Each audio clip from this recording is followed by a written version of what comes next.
नमस्कार, आप live cities देख रहे हैं। मैं हूं जय शुक्ला। यह भीड़ जो आपको तस्वीरों में दिख रही है, यह भीड़ यूं ही नहीं लगी है।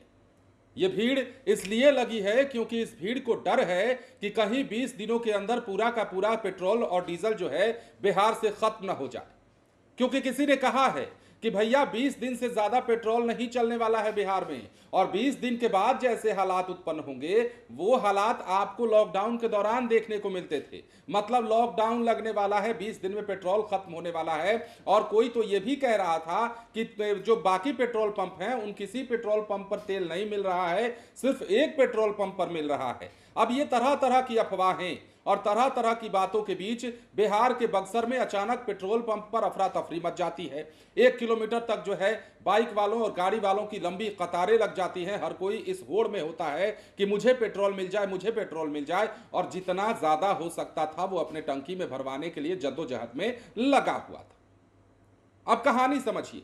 कहानी है बिहार के बक्सर जिले की, और बिहार के बक्सर में तथाकथित तौर पर एक अफवाह फैलती है। हालांकि दो अफवाहों की चर्चा करेंगे, दो तरह की बातें निकलकर सामने आ रही हैं। पहली बात तो ये कि किसी ने कहा कि 20 दिनों के अंदर पेट्रोल खत्म होने वाला है, मतलब स्टॉक खत्म होने वाला है। जितना जल्दी भरवा सकते हो भरवा लो, जितना स्टॉक कर सकते हो कर लो, क्योंकि उसके बाद पेट्रोल डीजल नहीं मिलेगा और उसके बाद लॉकडाउन लग जाएगा। दूसरा अफवाह यह है कि कुछ लोगों ने यह माना, कुछ लोगों के कानों तक यह बात पहुंची कि भाई जिले में और उसके आसपास के जो इलाके हैं वहां जितने पेट्रोल पंप हैं वहां कहीं भी तेल मिलना बंद हो चुका है, और जिस पेट्रोल पंप पर तेल मिल रहा है वहां जल्दी से जल्दी भागिए और फटाक से पहुंचिए। इन दोनों तरह की अफवाहों की चर्चा है, जिसके बाद यह तस्वीर निकलकर सामने आई है बिहार के बक्सर से। बक्सर में बाजार में कई तरह की अफवाहें तेजी से फैली। कुछ लोगों का दावा था कि देश के पास मात्र 20 दिनों का ही पेट्रोल डीजल का स्टॉक बचा है, जिसके बाद हालात लॉकडाउन जैसे हो जाएंगे। कुछ लोग ये भी कह रहे थे कि पश्चिम बंगाल चुनाव के बाद तेल की कीमतों में भारी बढ़ोतरी होने वाली है। इन चर्चाओं ने आम लोगों के बीच भय और असमंजस की स्थिति पैदा कर दी, और इसी कारण ये भीड़ जो है पेट्रोल पंप पर लगने लगी।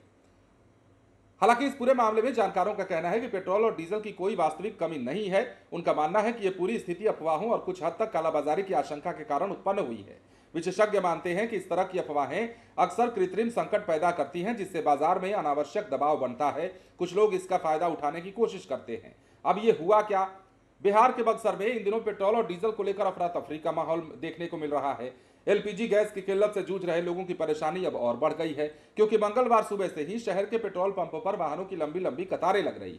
स्थिति ये रही कि सूर्योदय के साथ ही लोग अपने वाहनों के साथ पेट्रोल पंपों पर पहुंच गए, और घंटों इंतजार के बाद उन्हें तेल मिल सका। और रात का नजारा भी कुछ ऐसा ही रहा है। मतलब इलाके में 10 पेट्रोल पंप हैं, उसके बाद भी किसी ने कहा कि एक पर तेल मिल रहा है, उस अफवाह पर भी लोग दौड़े चले आए। ये पहली बात है। दूसरी बात यह है कि जो बातें लोग कह रहे हैं, किसी ने कहा कि 20 दिन से ज्यादा का स्टॉक नहीं है। कई ज्ञानी होते हैं अगल बगल आपके, कुछ भी बोलते हैं। बोल दिया होगा किसी ने, यह बात जंगल में लगी आग की तरह फैली और लोगों के कानों तक पहुंची। माउथ स्प्रेडिंग होने लगा, और उसके बाद यह तस्वीर निकलकर सामने आई। भीड़ लगने लगी पेट्रोल पंपों पर, और लोग जो है आगे आगे जाने के लिए होड़ मचाने लगे कि हमें पेट्रोल चाहिए, हमें पेट्रोल चाहिए। फिलहाल जिस प्रकार की तस्वीरें हैं वो ये बताती हैं कि तेल का संकट तो है बिहार में। अब कई ग्रामीण इलाकों में हमने पेट्रोल पंपों पर देखा कि लोग आज भी भीड़ लगा रहे हैं। बहुत सारे जगहों पर कुछ समस्याएं तो हैं, लेकिन इसका मतलब ये नहीं कि सरकार ने जब तक नहीं कहा पेट्रोल डीजल की कीमत पेट्रोल डीजल का स्टॉक कम हुआ है या खत्म होने के कगार पर है, तब तक आप ये कैसे मान सकते हैं कि स्टॉक खत्म हो रहा है या हो गया है। ये अफवाहों से बचने की जरूरत है। बने रहें लाइव सिटीज के साथ। धन्यवाद।